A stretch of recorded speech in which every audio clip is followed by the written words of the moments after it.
Matthieu 25. Alors le royaume des cieux sera semblable à 10 vierges qui, ayant pris leur lampe, allèrent à la rencontre de l'époux. On s'arrête là 2 secondes. Ces femmes allaient à la rencontre de qui? Regardez comment on nous a mal enseigné. On nous a enseigné à aller à la rencontre des pasteurs. On nous a enseigné à aller à la rencontre des églises. Chaque dimanche, on va aux assemblées. Mais combien parmi ces chrétiens vont-ils à la rencontre de Dieu? Parce que si tous les dimanches vous alliez à la rencontre de Dieu, il n'y aurait pas autant de critiques, autant de guerre pour les postes. S'il va dans une assemblée où il n'y a pas la présence de l'époux, il prend ses clics et claques. Il prend ses jambes et semble. Si tu vas dans une assemblée où tu entends qu'il y a des partenaires financiers autour du pasteur, quitte.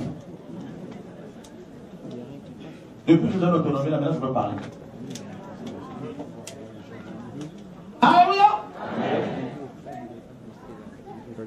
Si tu vas dans une assemblée et qu'on commence à te pousser pour devenir l'homme qui appelle tout le papa,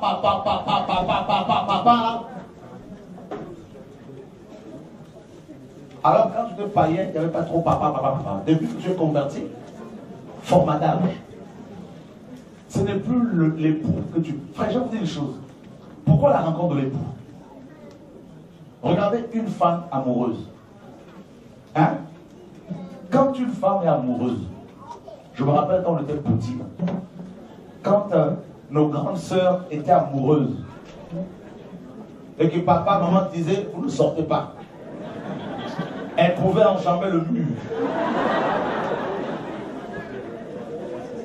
Mon père avait, mes parents, mon papa était riche, et on avait une clôture là, une haute, c'était des murailles. Il y avait des tessons de bouteilles dessus. Mais mes soeurs, quand elles étaient touchées par le virus là, de l'amour, mes amis, il y en a une particulièrement, elle nous a fait voir de toutes les couleurs. On dit, mais elle est où? Elle est amoureuse. Alléluia. Alors, une église amoureuse, ça se voit. Pas amoureuse du pasteur. Comme Seigneur, donne-moi un mari comme pasteur. Non, tu la dragues ton pasteur, c'est pas bon.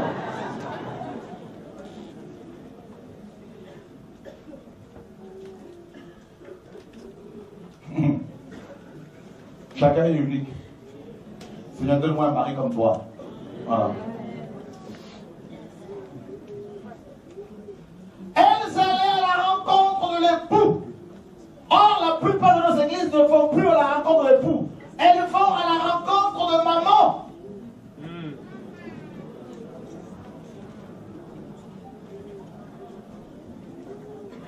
Quand tu étais païen, tu n'étais pas trop dans les affaires. Depuis que tu es converti et que tu fréquentes cette assemblée, tu es devenu dans ta tête, il n'y a que les affaires. Pourquoi? Parce qu'on t'a dit, si tu donnes 1/10, tu seras béni. Si tu fais une offrande prophétique, tu seras béni. Voilà, on t'a formaté pour faire les affaires de manière chère. Donc du coup, Jésus pour toi est un homme d'affaires. Le nom de Jésus devient un nom qui te fait faire les affaires.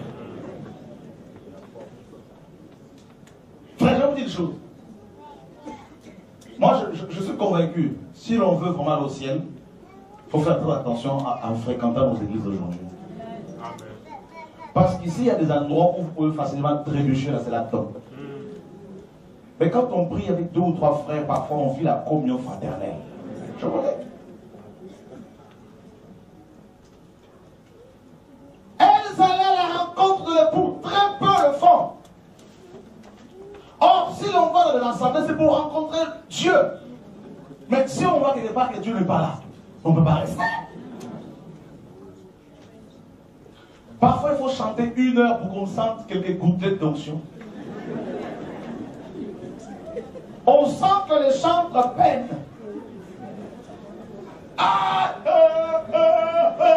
C'est avec la manivelle. C'est avec les véhicules à l'époque. Mais comment est après? Merci.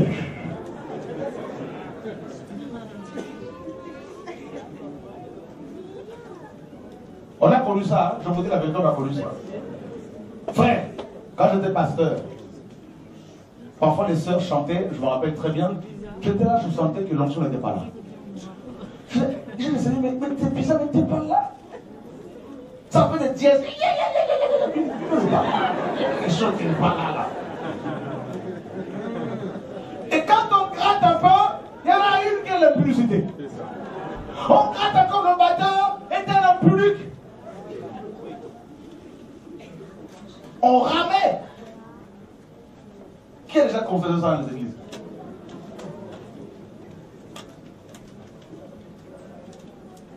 Alors pour remplacer la présence de l'époux, on a mis des jeux de lumière, du fumigène, on dit, oh, des spots. Le guitariste vient avec son short. Ah, on voit tous les poils du frère. Jésus de Nazareth. Notre église, on a des problèmes. Quel est le roi d'église? On a des problèmes.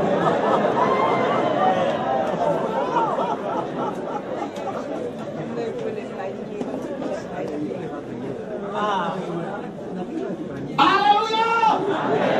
Vous voulez que je continue? Oui, oui. Du coup, les gens ne vont pas à la rencontre de l'époux, et ils vont à la rencontre des hommes. La sœur Jacqueline va à l'assemblée parce que le frère Jacqueline est là. On se connaît. Pourquoi vas-tu à ton assemblée? Réfléchis bien. C'est parce que le gars là que tu veux, il va là-bas. Donc ce n'est pas la rencontre de l'époux. Tu vas rencontrer ton gars.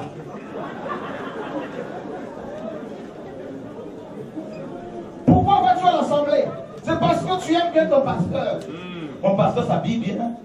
Il parle bien. C'est pour ça que j'aime bien les voir. Et quand il n'est pas là, je dis, est-ce que le pasteur sera là? Non, je ne serai pas, il est en mission. Non, je ne viendrai pas. Tu ne vas pas à la rencontre de l'époux. Non, non. Charnel.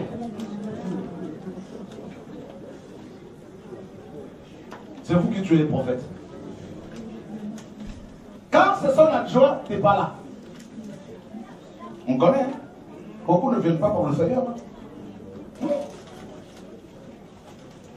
Je vous dis la vérité. Je vous dis, même si je prends la bouteille là, je dis, l'eau là que je touchais, elle est bénie. Si je vous dis c'est un acte prophétique, c'est 100 € la goutte. Beaucoup vont acheter ça.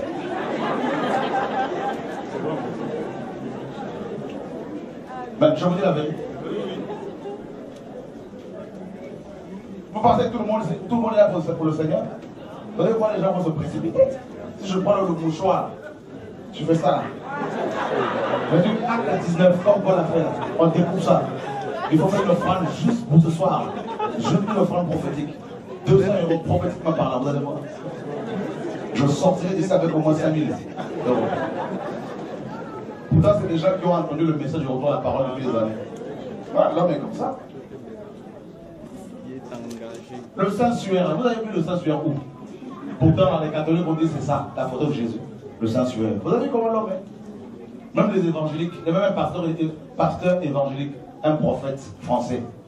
Il dit que c'était, il y a eu même un flash. Voilà pourquoi il y a l'image de Jésus sur le tissu là. C'est grave. Qui sont ceux qui vont à la rencontre de l'époux? Je vais vous dire une chose, frère.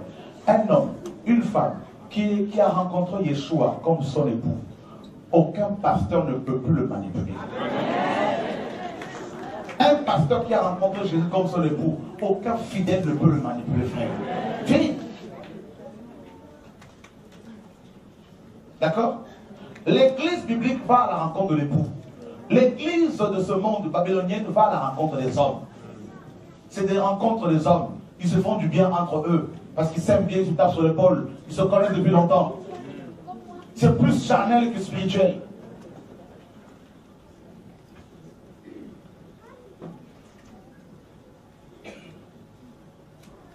Ils s'aiment bien parce qu'ils aiment bien, parce qu'ils sont nostalgiques, ils se connaissent, ils viennent du même pays, même quartier, donc ça leur fait du bien. Voilà. Mais l'époux est où?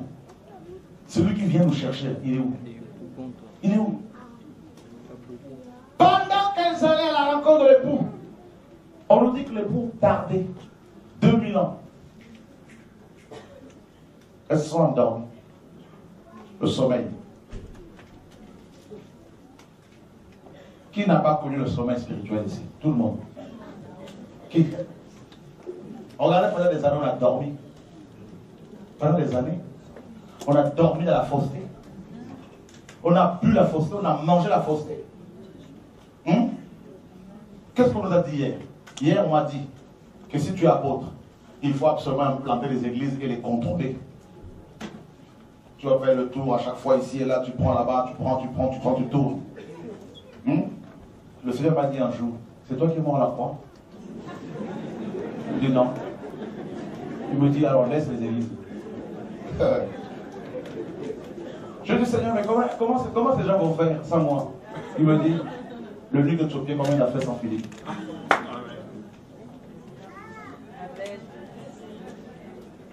Je dis Seigneur, mais ils n'ont pas encore eu le cours d'affermissement. Et Philippe a donné quel cours d'affermissement? Une seule leçon. Jésus-Christ. Amen. Il me dit, je suis assez grand pour m'occuper de mon peuple. Wow! Tu pars dans telle assemblée, apôtre des nations. Ah, les épaules, oh, je vois l'apôtre. Hein? Une question? J'ai une question par rapport justement aux nouveaux convertis. Par la grâce de Dieu, je sais que par ce ministère, à travers ce ministère, il y a beaucoup d'âmes qui sont libérées. Mais ils font comment après ces bébés spirituels, ces enfants spirituels? Comment font-ils maintenant pour grandir? Qui peut les accompagner? Très bonne question. C'est d'abord le Saint-Esprit. Donc, je prends l'exemple de Morgan Priest. Priest. Il n'a aucun pasteur homme. Dieu s'occupe de cet homme. Vous savez? On nous a tellement habitués à dépendre d'abord des hommes que nous avons cru que Dieu n'est pas assez grand pour prendre d'abord soin de ses âmes. Dieu parle en songe, en vision. Dieu nous parle, nous pousse à la méditation de la parole. Il prend soin de nous. Et maintenant, s'il veut que ses enfants aillent voir quelqu'un pour recevoir quelques bases, c'est lui qui dira à ces personnes, à ces chrétiens, allez là-bas. Il peut parler de cela à ces gens en songe, en vision, comme il le fait avec beaucoup. Le message que nous prêchons, le retour à la parole, c'est que nous voulons que les gens d'abord découvrent Dieu. Ensuite, c'est lui qui les conduira ici et là. Besoin quand même de quelqu'un pour grandir. Je prends l'exemple d'un bébé. D'accord? Il a papa et maman qui l'aident à grandir. À un moment donné, il devient autonome. Donc un nouveau converti, c'est la même chose. Il aura besoin de quelqu'un pour l'enseigner, il aura besoin de quelqu'un pour l'aider à grandir. Et comment il va faire? Justement, c'est ce que je me force on peut se tutoyer, hein, à te dire. D'abord, qui convertit les gens? Jésus. C'est le Saint-Esprit. Ok. Donc, le Saint-Esprit, c'est Dieu qui nous convertit. Donc, il est notre Père. Est-ce que tu as déjà vu un père digne de ce nom abandonner ses enfants? Non. Donc, il nous a engendrés. Il va s'occuper de nous. Alléluia. Encore faudrait-il que ce nouveau converti sache reconnaître la voix du Saint. Je suis d'accord. Mais je voudrais que c'est simple. Est-ce que tu penses que Dieu n'est pas capable de parler clairement à ses enfants? Bien sûr, il est capable. Alléluia. Reconnaître. T'inquiète pas, si Dieu veut parler clair, il veut vraiment que son enfant comprenne son langage, il le fera. Il le fera. Voilà, c'est ce que je vois dans la Bible. Et c'est ce que je vois, comment il a procédé, il procède avec moi. N'est-ce pas? Regarde ma soeur. Regarde. Le problème aujourd'hui dans nos églises, c'est quoi? Un des problèmes. nous remplissons nos bâtiments d'inconvertis. Ces inconvertis se disent chrétiens. Ils portent l'étiquette de chrétiens. Pourtant, ils sont hypocrites. Parce que dans les bâtiments d'église, ils sont saints. Quand ils sont dehors, ils sont voilà, autre chose. Ils sont, en fait, ils pêchent. Ils vivent leur vie normalement, comme avant. Ces chrétiens-là, religieux, charnels, ne peuvent pas discerner réellement la voix du Seigneur parce qu'ils ne sont pas convertis. Ils ont fait une adhésion intellectuelle. Ils ne vont pas à la rencontre de l'époux, mais à la rencontre des hommes.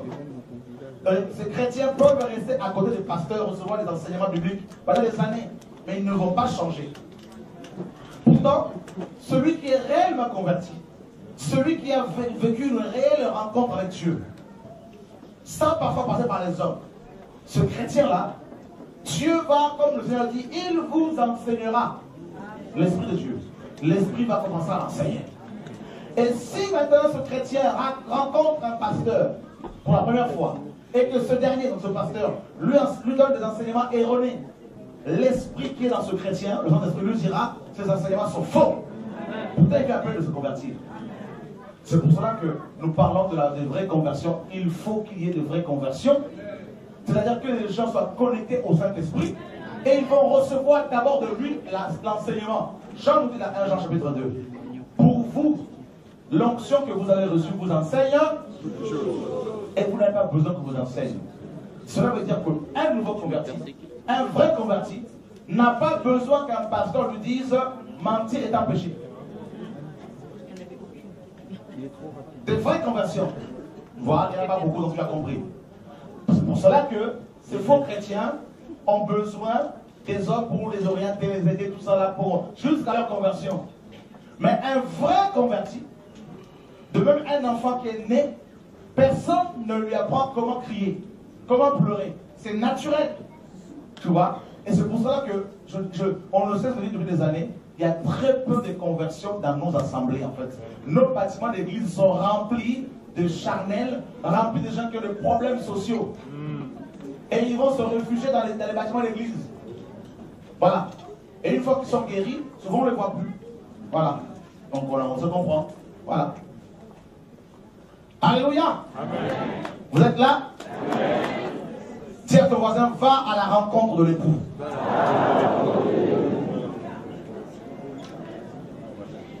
C'est ça notre appel. Chrétien, enfant de Dieu, pasteur, vous qui aimez Dieu, ne laissez personne vous mettre le grappin dessus. Vous, d'accord? Personne.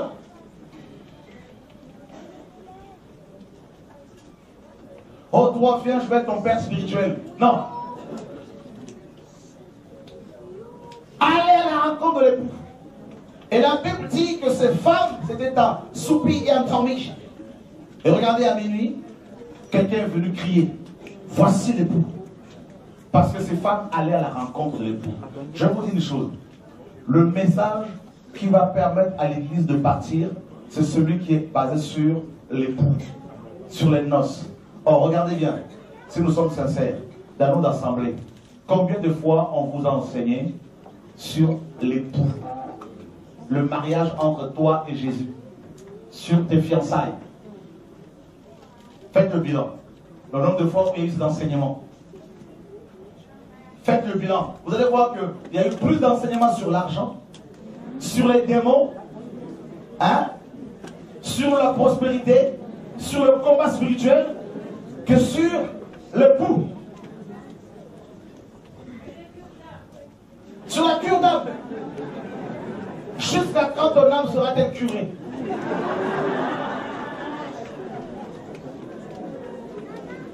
Alléluia! Tu remplis une fiche. Comment tu t'appelles? Quel est le nom de ton père? De ta mère? Finalement, hein? Tu travailles, combien tu gagnes? Surtout. D'accord? Payes-tu ta dîme régulièrement? Mais l'époux, l'enseignement sur l'époux, Jésus notre époux. Hein? Des enseignements qui te poussent, qui t'amènent à aimer Dieu, à tomber amoureux de Jésus de Nazareth, à le connaître, mais personnellement. Et à minuit, on a crié, voici l'époux, voici l'époux. C'est-à-dire, il nous faut des messagers qui nous présentent l'époux. Mais pas seulement en parole, mais par leur détermination, par leur vie de sainteté, par leur vie brisée. Vous savez, j'ai vu des gens prêcher la réforme. Ah, c'est le retour à la parole. Ah, c'est le retour. Mais quand il y a un tout petit peu, quand on les laisse seuls, ils vont chercher des bishops à rejoindre, des alliances. Ils n'ont pas rencontré les peuples. Ils parlent la réforme, le retour. On leur confie 10 000 euros seulement. 10 000 euros. Ils ont des vertiges.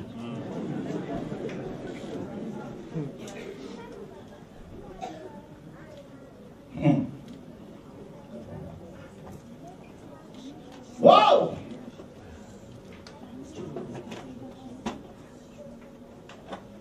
Frères, sœurs, vous savez pourquoi je ne touche pas l'argent du Seigneur? Quand on a 201 000 euros, 201 000 euros en un an, soyons sincères. Hein? 201 000 euros en un an, Dieu te donne ça comme ça. Et tu ne prends même pas un centime. Alors que tu as plein de temps dans l'œuvre depuis des années. Il faut avoir rencontré Jésus. Amen. Vous savez quoi, je vous dis une chose. En un an et 8 mois, on a eu près de, en tout, plus de 300 000 euros. Et on ne touche pas cet argent. Donc, y compris l'argent de la Bible. Vous vous rendez compte de ce que Dieu fait?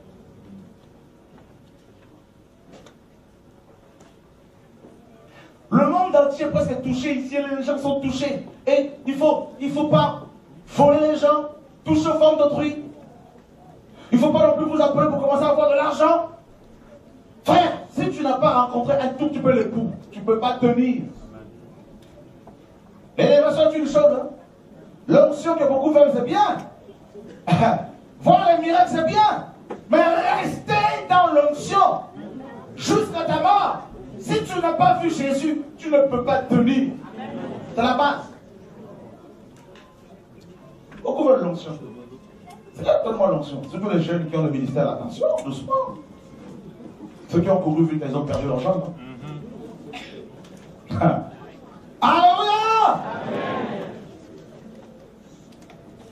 Si tu n'as pas rencontré l'époux et que tu es pasteur, quand tu vas commencer à voir les belles femmes venir, tu vas commencer à les comparer à ta femme.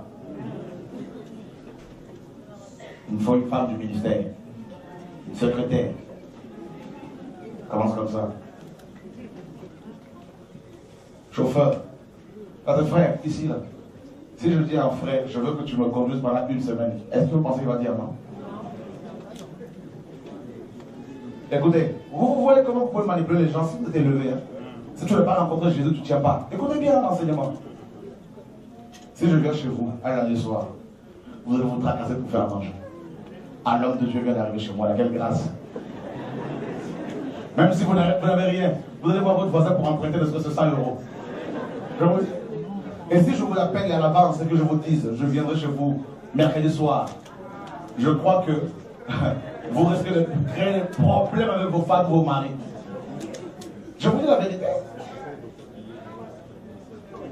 Celui qui est élevé, vous, les sœurs, vous qui avez la grâce. Mais si tu n'as pas rencontré Jésus, en fait, je suis en train de vous montrer quelque chose. Celui qui veut l'élévation et qui n'a pas rencontré au préalable Jésus-Christ ne tiendra pas.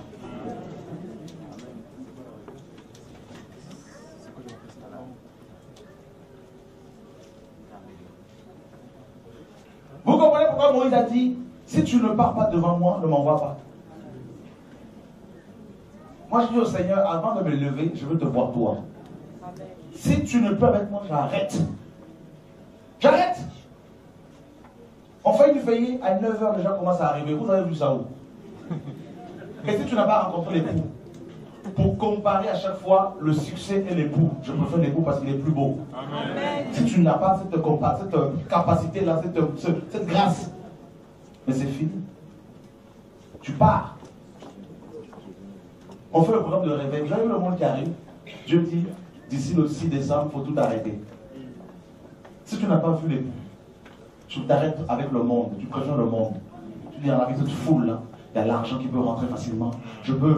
Chacun peut amener un costume, tout ça, c'est fini, t'es parti. C'est pour ça que beaucoup de pasteurs qui n'ont pas vu l'époux ont vu le ministère, ils sont attachés au ministère, ils ont laissé l'époux. Et ils ont perdu l'onction. C'est pour cela que je vous disais, pasteur, si vous restez plus de 5 ans dans votre bâtiment d'église, vous allez perdre l'époux. Croyez-moi, hein, il va partir, vous allez rester avec le ministère sans sa présence. Fini. Voici l'époux. Et le réveil. Ce qui va te réveiller, mon frère, ma soeur, toi qui vas à la rencontre de l'époux, ce n'est pas les enseignements sur les démons. Tout ça, les démons, ils ont déjà été vaincus. D'accord? Ils ont été vaincus. C'est Christ. Je vous dis une chose. Vous pouvez enseigner matin, midi, soir à un chrétien de se séparer d'avec la mauvaise compagnie. Il ne va pas le faire. Mais s'il rencontre l'époux, il va se dire, waouh, quelle beauté!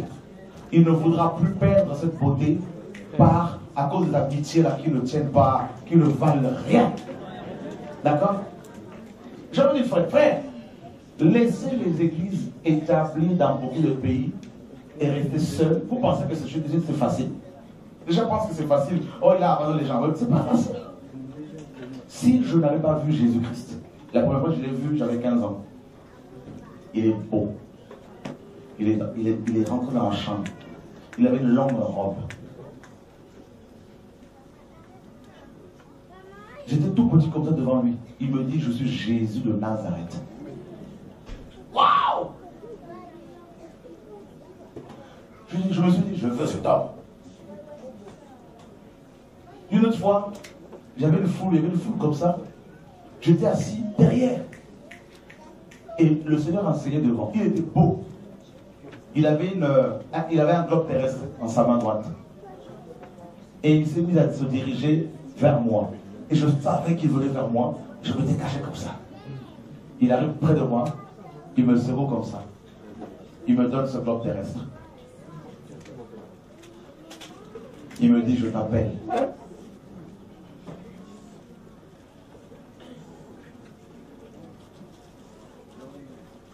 Jésus, frère, je ne sais pas si vous l'avez vu déjà ou pas. Jésus, le Jésus là, vous savez, je peux vous enseigner matin, midi, soir sur le péché. Vous n'allez pas quitter le péché. Si Jésus ne s'est pas manifesté à vous, rien.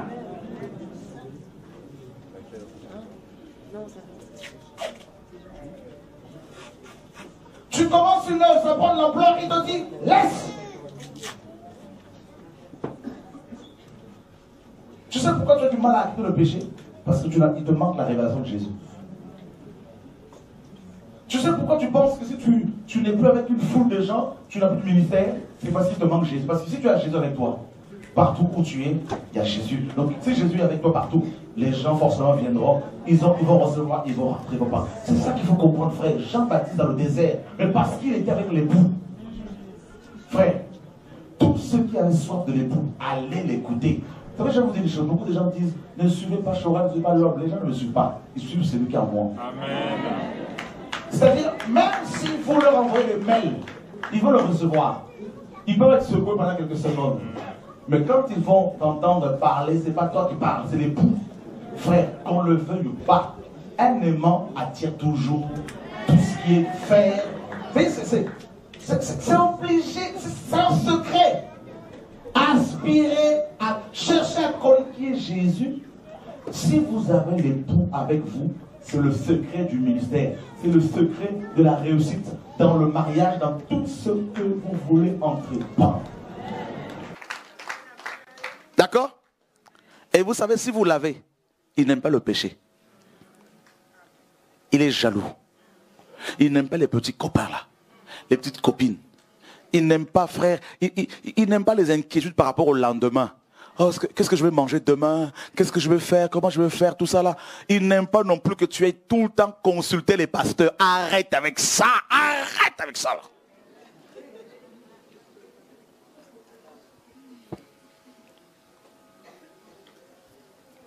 Vous faites la queue là, c'est pour aller où vous faites la queue? Pour prendre le bus?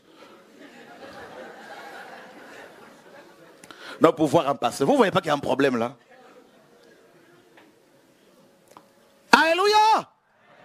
Depuis quand tu es converti?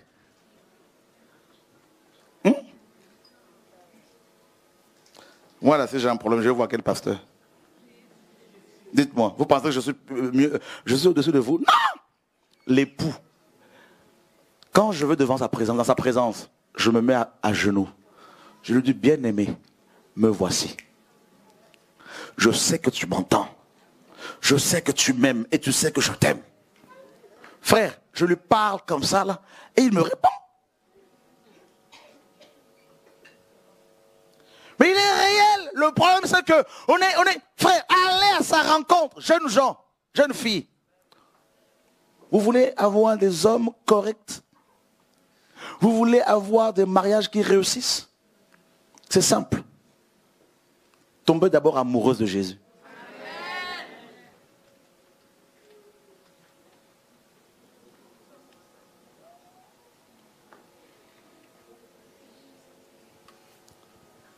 On a crié, voici un ministère qui ne te présente pas Jésus. Pas seulement en prédication, mais dans la vie de tous les jours. Ça veut dire quoi? Jésus n'avait pas, mes amis, Jésus n'était pas enfermé quelque part à vie. Il allait de lieu en lieu. D'accord? Est-ce que dans nos... Posez-vous la question, est-ce que dans la vie des prédicateurs, est-ce qu'on voit Jésus? La foi. La détermination, le rejet de la part de religieux, mais qui tient. Il faut regarder ces qualités-là, c'est important. Est-ce qu'on voit la détermination? Est-ce qu'on voit la foi? Ou est-ce qu'on voit des hommes qui veulent rester enfermés à vie et vous enfermer? L'époux. Il nous reste très peu de temps. Qui veut partir?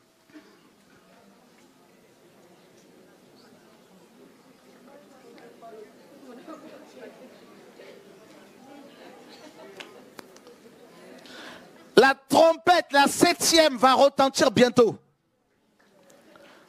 Plus tôt qu'on ne le pense. Et je vous assure, ces jours-là, je peux déjà entendre des pleurs. Même ici, des gens qui vont pleurer. Seigneur, pardon, prends-moi. C'est trop tard. Seigneur, je veux me repentir. C'est trop tard. C'est le grand départ. Seigneur, je croyais. Il dit, tu croyais, mais tu n'étais pas. Comment? Ah oui, tes motivations.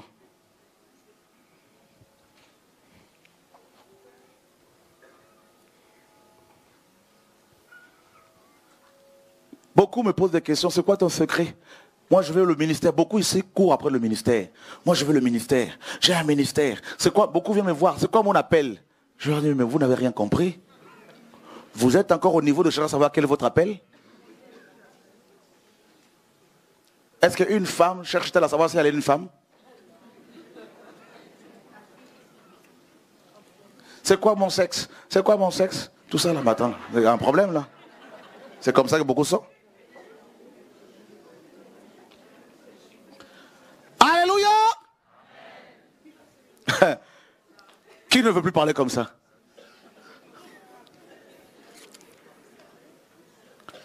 L'époux, regardez.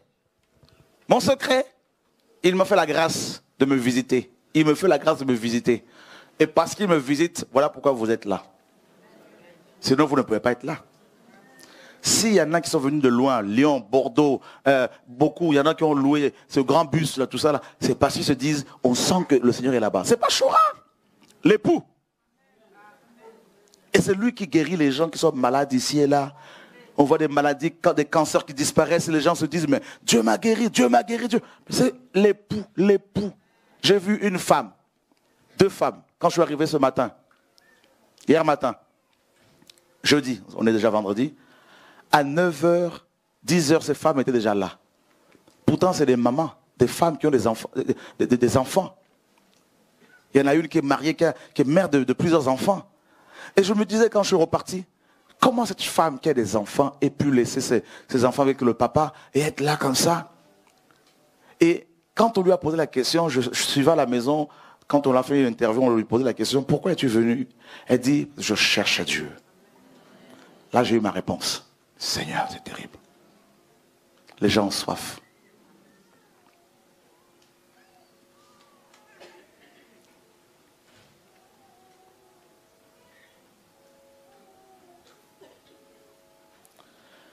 Elles se sont réveillées. C'est comme toi. Une fois que tu as entendu la vérité, il y a eu comme une prise de conscience. Et ceux qui te connaissaient avant, certains chrétiens, ne te comprennent plus. C'est normal. Tu n'es plus comme avant. Tu ne raisonnes plus comme avant. Tu ne vois, et on va commencer à dire, non, mais tu es orgueilleux. Tu penses tout connaître. Tu es rebelle. Tes yeux sont ouverts. Et tu désires autre chose. Tu sens qu'il faut qu'il y ait une autre vie. Une autre. Tout le temps, t'as soif, t'as soif, t'as soif. Qui vit comme ça là? Tout le temps, t'as soif, t'as soif, t'as soif, t'as soif, t'as soif.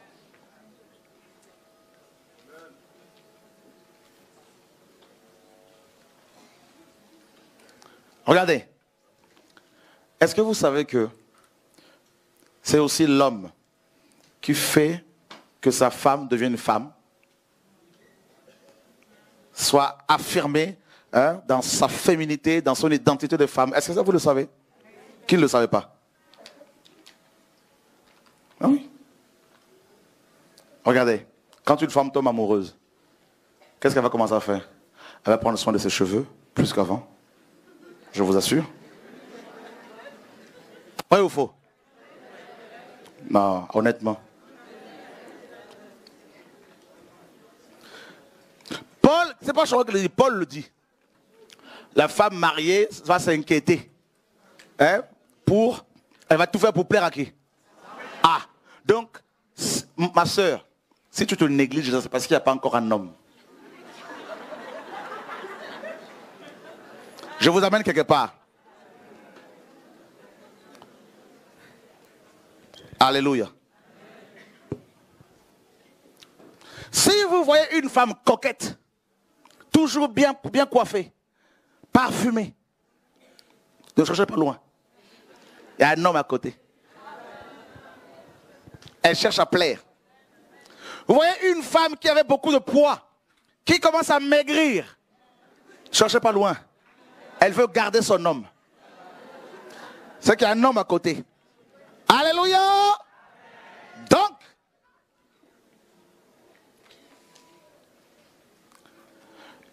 une église est église parce qu'elle a rencontré l'époux.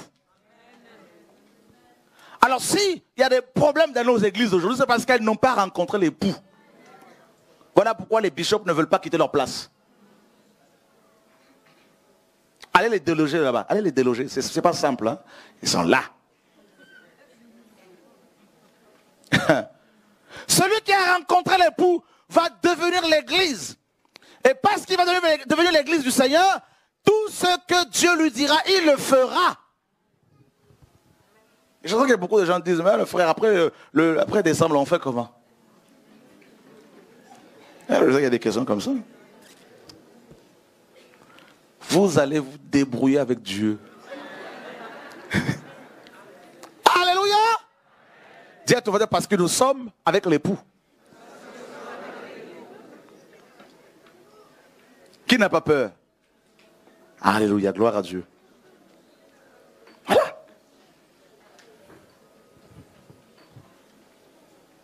Qui veut tomber amoureux, amoureuse du Seigneur Yeshua? Qui demande comme ça? Qui prie dans ce sens? Qui veut être fou, folle de Yeshua?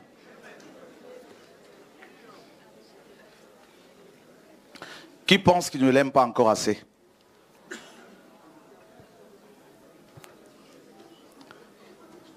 Qui a du mal à abandonner un péché?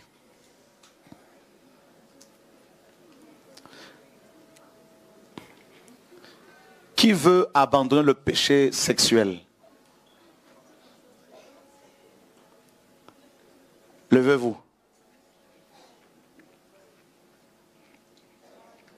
Merci pour votre sincérité.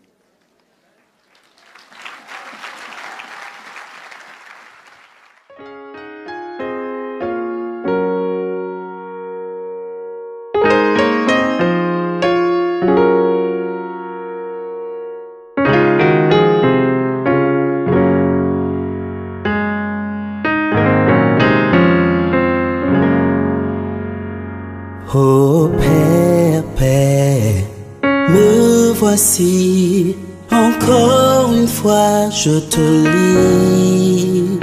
Mon cœur méchant et tortueux par-dessus tout. Seigneur, ma prière est que tu façonnes mon cœur pour que je sois celui que tu veux, que je sois comme un enfant. Oh Jésus, ma prière est que tu façonnes mon cœur, que tu le gardes à toi, oh Seigneur. Car je vois ta parole infaillible s'accomplir sous mes yeux pour me dire que tu es à la porte, ô Père, je te prie, garde-moi.